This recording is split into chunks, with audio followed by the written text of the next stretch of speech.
There are monsters in Cimmeria that wear no fangs, no claws, no ancient curses, only flesh, bone, and hatred.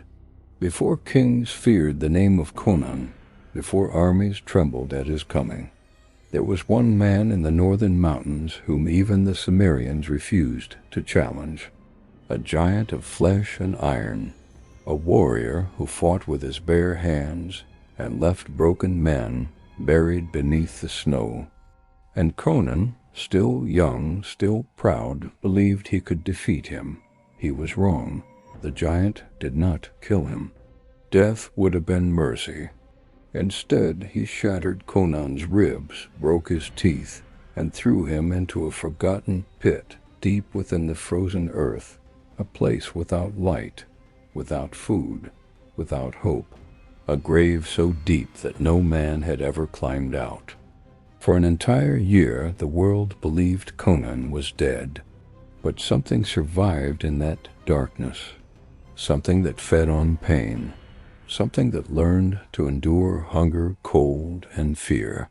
And when it finally climbed out of the pit, it was no longer the man who had fallen, because the strongest man in Cimmeria had broken Conan's body, but the darkness below had forged something far more dangerous, a beast, and now it was coming back. Winter had already claimed the northern valleys when Conan entered the lands beyond the black hills. The snow lay deep upon the earth, covering old battlefields, forgotten graves, and the bones of men who had challenged Cimmeria itself and lost. The wind howled through the pines like the cries of dead warriors, and every village Conan passed seemed quieter than the last. The people did not sing, they did not laugh, they spoke in whispers, and whenever Conan asked why, they answered with the same name, Bracca. Some called him the mountain bear, others called him the winter giant. Among the oldest men, there was another name spoken only beside dying fires, the breaker. Conan had heard many tales in his young life. Men always created monsters when fear became greater than truth. He had seen warriors transformed into legends simply because weaker men needed excuses for their own failures. He believed Bracca was such a man, nothing more, but the villagers told stories that chilled even the cold blood of Cimmeria.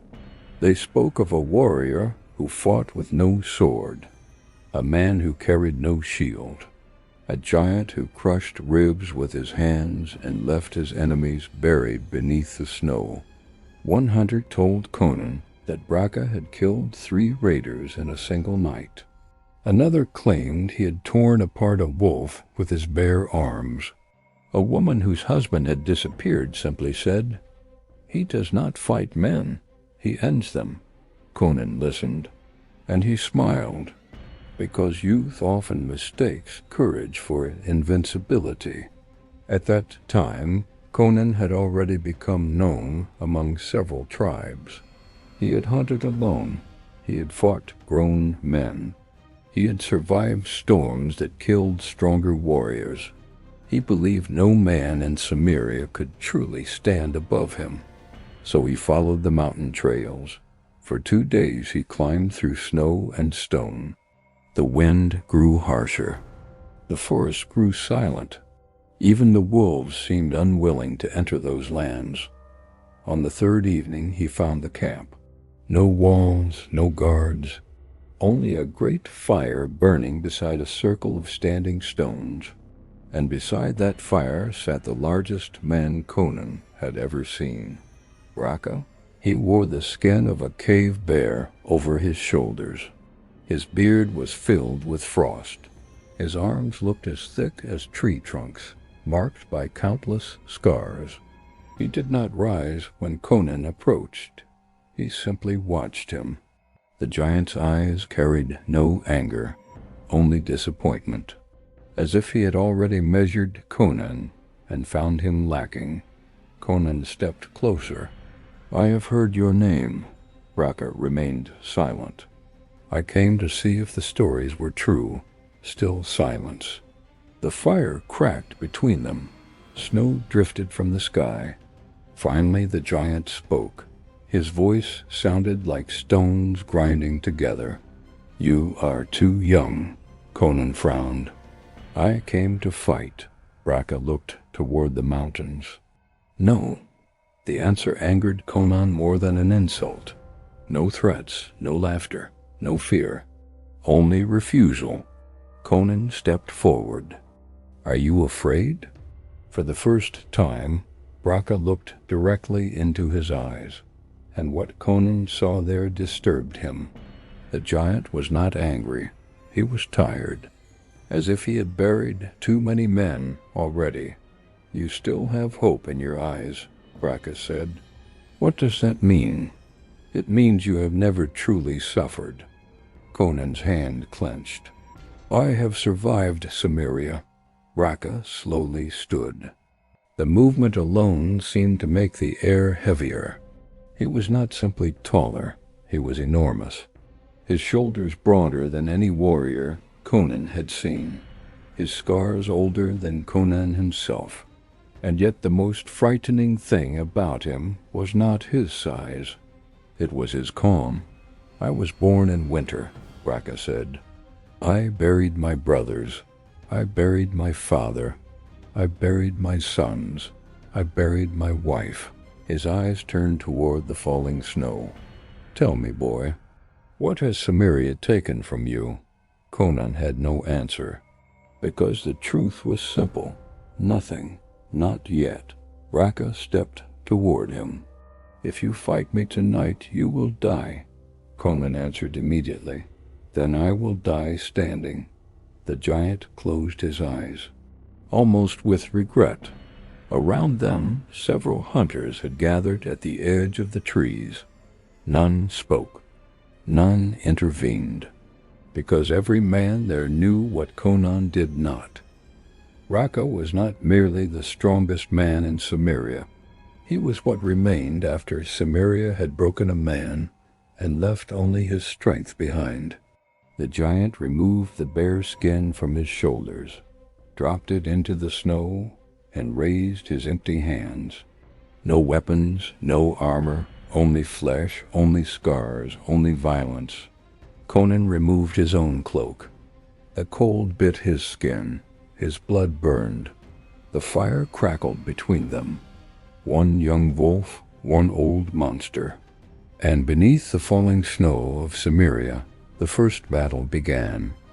Conan attacked first. Youth always does.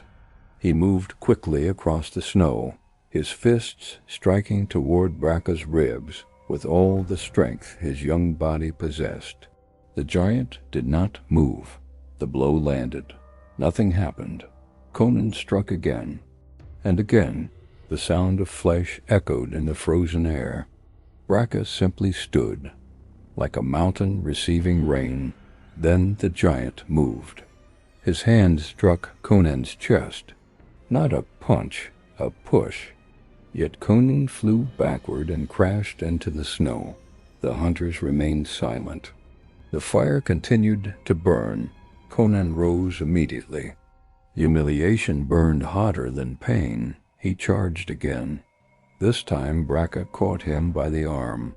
The giant's grip felt like iron. Conan twisted, kicked, struggled. Nothing. Braca looked directly into his eyes. You have strength. His fingers tightened, but no suffering. A crack echoed through the valley. Conan screamed. His arm nearly broke. Braca released him. Conan stumbled backward, breathing heavily. For the first time in his life, fear touched him, because he understood something terrible. He could not win. The giant walked toward him slowly, no hatred, no excitement, only inevitability. Conan attacked desperately. His fists struck the giant's face. His knee hit his stomach. His elbow found his jaw. Braca accepted every blow. Then he struck. One fist. Conan fell. Another.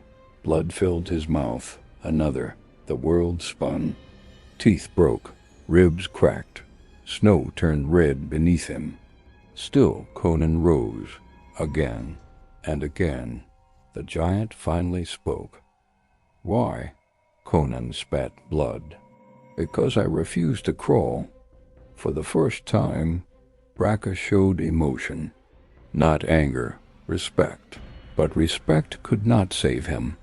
The giant seized Conan by the throat, lifted him from the ground. The young Cimmerian struggled for breath. The hunters watched, because every one of them had once challenged Braca. Every one had failed, but none had fought this long. The giant carried Conan toward the edge of the mountain. There, hidden beneath snow and stone, stood an ancient well. A pit. Older than memory, black as death, Conan looked into it. He could not see the bottom. Cold air rose from the darkness. Braca spoke quietly. "I climbed out once." Conan stared at him. The giant's eyes had changed. For the first time, pain lived within them. "Cimmeria put me there." The wind screamed across the mountains.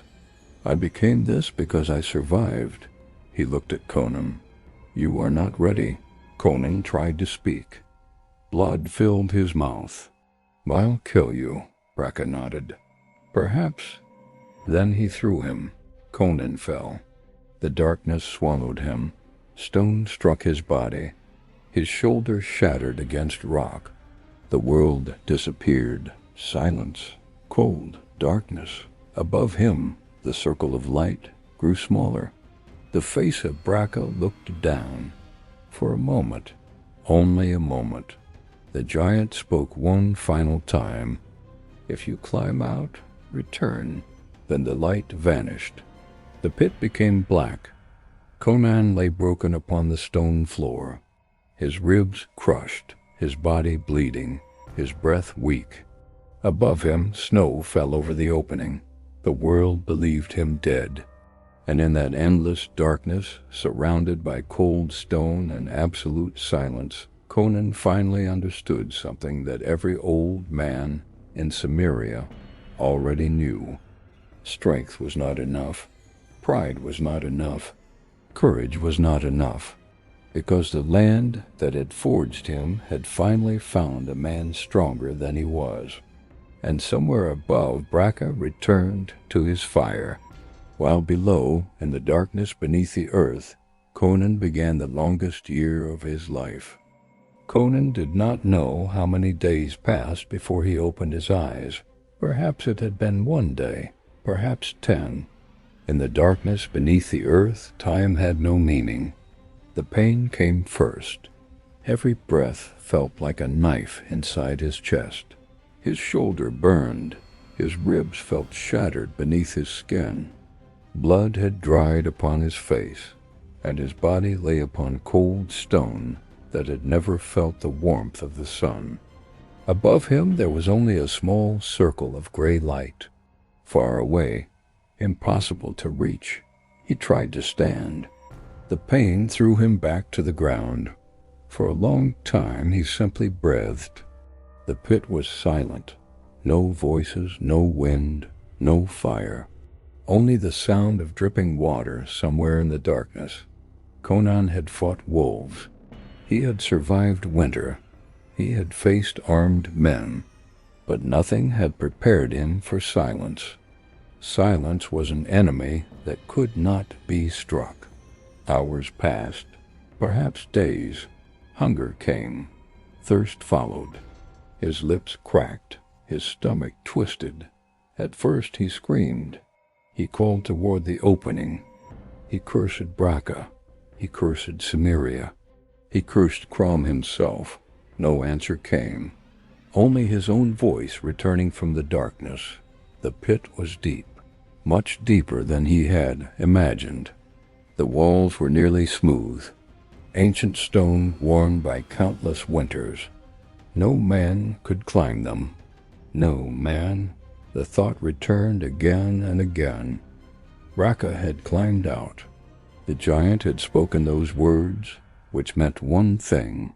The pit was not a prison. It was a trial. Conan crawled through the darkness. His fingers touched wet stone, bones, old bones, some large, some small. Men who had entered the pit and never left.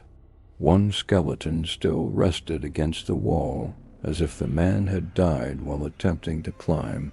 Another had broken fingers. A third had clawed the stone itself. Conan understood. Others had fought. Others had failed.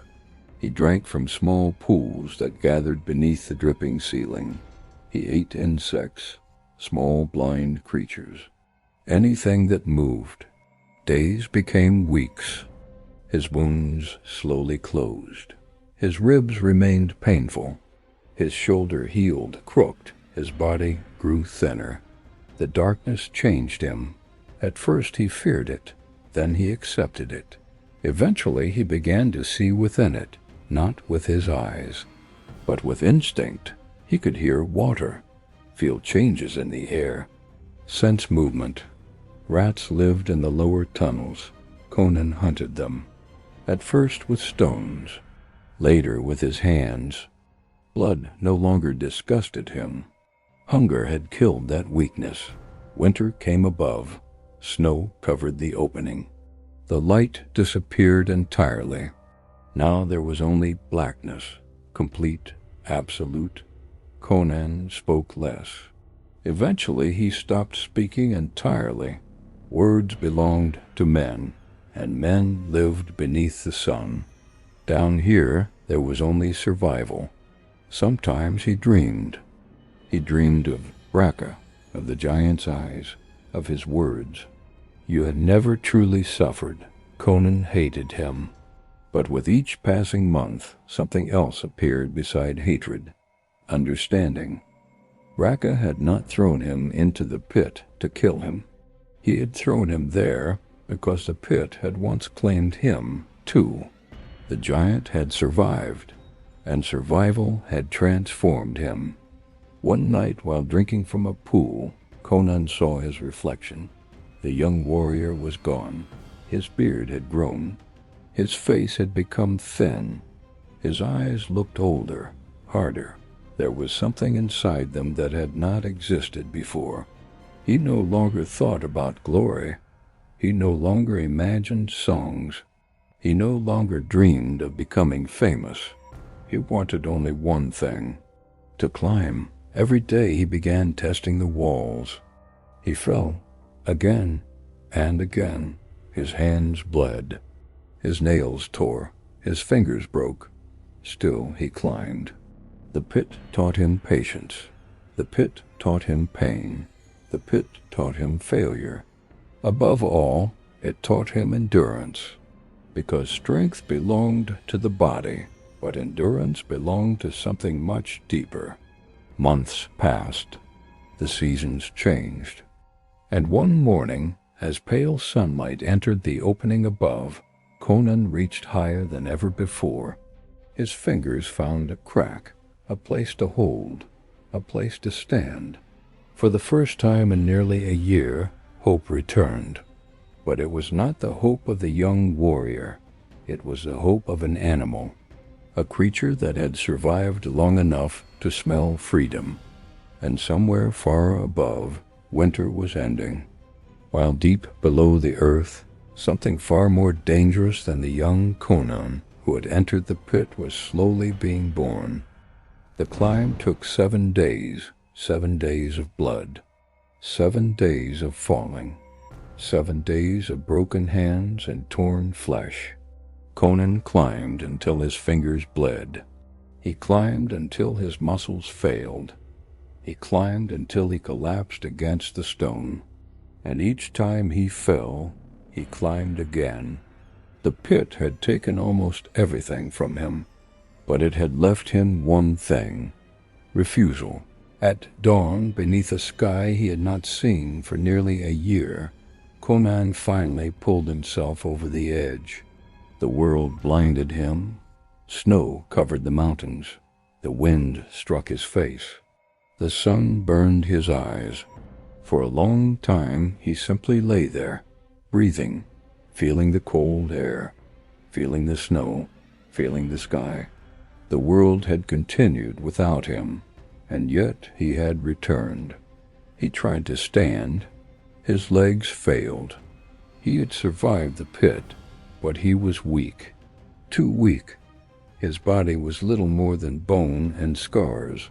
The old Conan would have walked directly toward Braca. The man who emerged from the pit knew better. He disappeared into the northern forests. There he lived as wolves lived. He hunted rabbits, caught fish beneath frozen rivers, slept beneath fallen trees. The seasons slowly changed. Spring arrived. The snow melted. His body began to recover.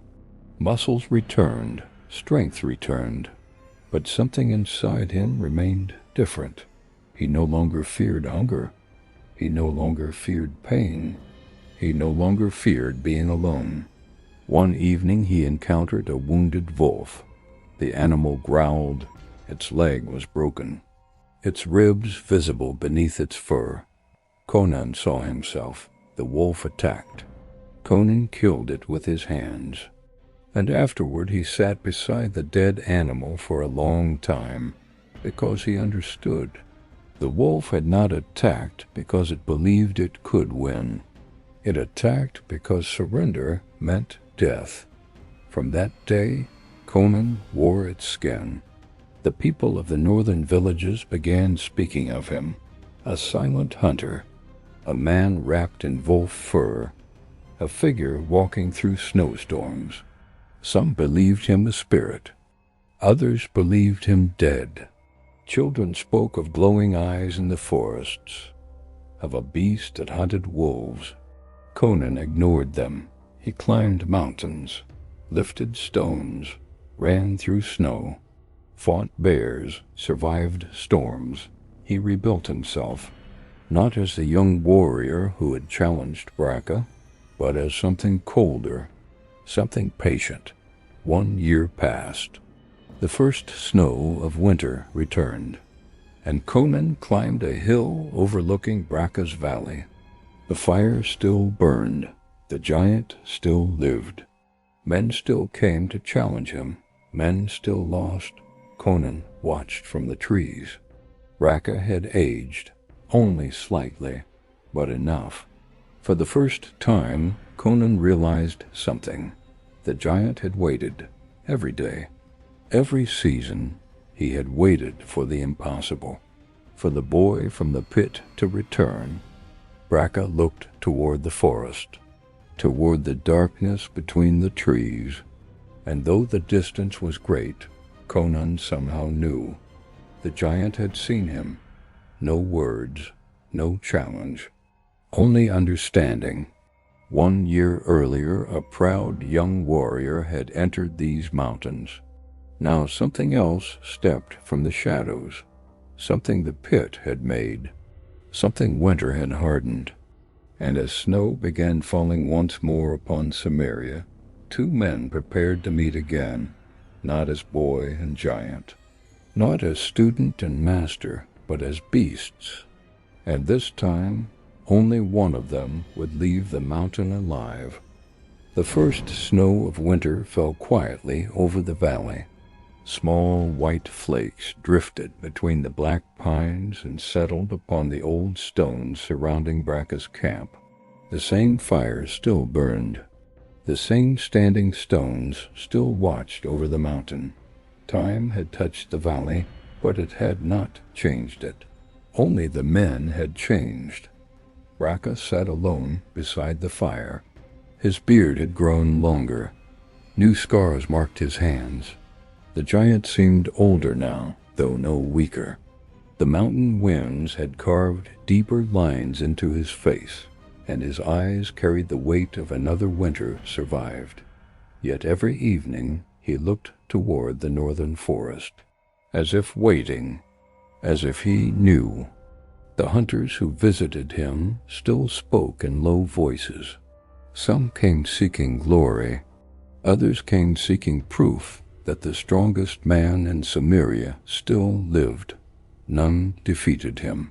Most left broken. A few never returned. And every time another young warrior challenged him, Braca looked into their eyes, searching for something. But he never found it, until the wolf appeared.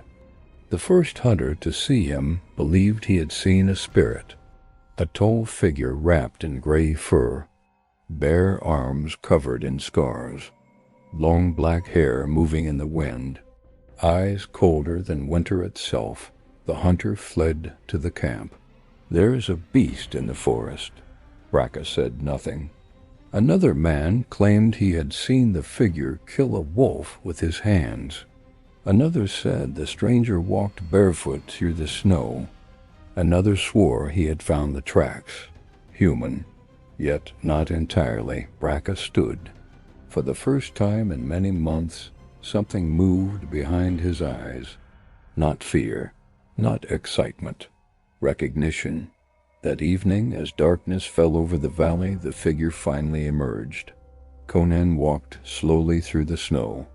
No horse, no weapon, no shield. Only the skin of the wolf covering his shoulders. The firelight touched his face. Several hunters reached for their knives. One man whispered. "Who is he?" Braca answered. He climbed out. Silence spread through the camp. Conan stopped beside the fire. The two men looked at one another. 1 year had passed. The young warrior who had once arrived filled with pride no longer existed. The scars remained, but the eyes had changed. Braca saw it immediately. The pit had taken everything unnecessary: ambition, arrogance, youth. Only iron remained. For a long time neither man spoke. The fire cracked. Snow drifted from the dark sky. Finally Braca rose. "You survived." Conan nodded. "Yes." "How long?" "A year." The giant looked into the flames. "I thought it would take longer." Several hunters stared at him. One finally asked, "You put him in the pit?" Braca answered without shame. "The pit belongs to Cimmeria." Conan stepped closer. His voice was calm. "You said to return." The giant nodded. "I did." Another silence. No anger existed between them. No hatred. Only something older. Something neither man could explain. Because Braca understood what the others did not. The man standing before him had become his equal. Not in strength, not in size, but in suffering. And suffering was the true measure of men. The giant removed his heavy fur cloak, the same bearskin, the same one he had worn a year before. He placed it beside the fire. The hunters moved away. Nobody wished to stand between them. Conan removed the wolf skin from his shoulders. The cold struck both men. Neither noticed. Braca looked at him. "What did the pit teach you?" Conan answered quietly. "To stop fearing pain." The giant nodded. "What else?" "To stop fearing death." The wind howled through the valley. The standing stones watched. The snow fell harder. Braca's eyes narrowed. "And what do you fear now?" Conan looked directly at him. "Nothing." For the first time in many years the giant smiled. Not because he was happy. Because he finally understood. The boy had died. And Cimmeria had returned something else. The two men stepped into the snow. The fire burned behind them. No weapons. No witnesses. No songs. Only flesh.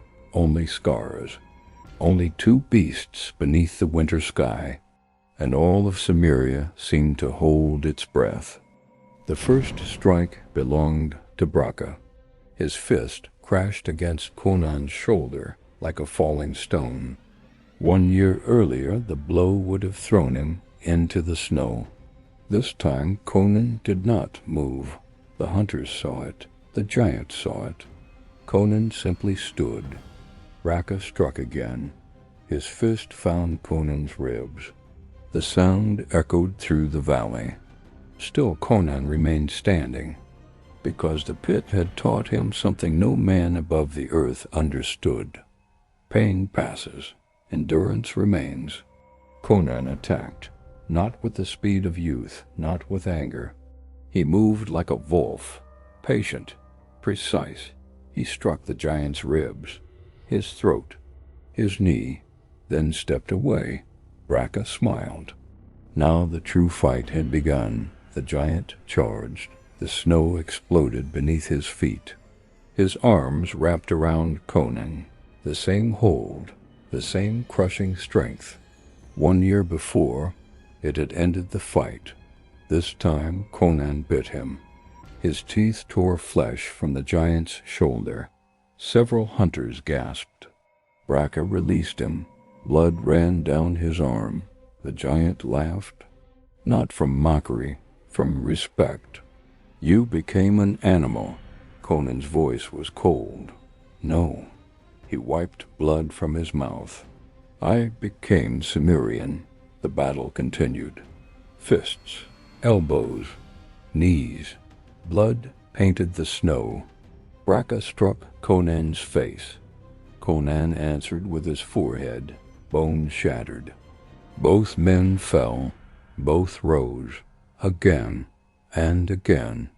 The fire behind them slowly died. Hours seemed to pass. Neither man surrendered. Neither asked for mercy, because mercy did not exist in Cimmeria. The hunters watched 2 generations collide, the old winter and the new. Eventually Raka slowed. Age, fatigue, years. For the first time in his life, the giant took a step backward. Conan saw it. Not weakness, humanity. Raka was no mountain, no god, only a man. A man who had survived too long. The giant spoke through blood. "What did you find down there?" Conan breathed heavily. "The truth," Raka nodded. "And what truth is that?" Conan stepped forward. "That pain never ends." The giant smiled one final time. "Good." Their final clash shook the snow beneath their feet. Raka struck. Conan moved. His arm wrapped around the giant's throat. His body locked against his back. The same way wolves kill larger prey. No strength, only survival. Raka fought. The valley echoed with his struggle. But Conan did not release him. The pit held him. The darkness held him. The year beneath the earth held him. Slowly the giant fell. His knees touched the snow. The mountain finally bowed. And after a long silence, Raka spoke his final words. "You climbed out?" Conan answered quietly. "Yes." The giant closed his eyes, and winter took him. The hunters did not move. No man spoke, because all of them understood what had happened. The strongest man in Cimmeria had fallen, and the thing that defeated him was not strength, not youth, not rage. It was suffering. Conan stood alone in the snow. Blood covered his body. The wind carried the ashes of the dying fire. He looked toward the mountains, toward the pit, toward the darkness that had remade him. The boy who had entered that valley a year before had died beneath the earth. The man who walked away that night would one day become feared by kings, monsters, and armies, because there are men who become warriors. There are men who become legends, and there are men whom suffering itself chooses to forge. Conan pulled the wolf skin over his shoulders. Without looking back, he disappeared into the storm, and the people of Cimmeria would tell stories for generations. Not of Raka, not of the pit, but of the beast who climbed from the darkness. The barbarian who had died beneath the earth and returned stronger than winter itself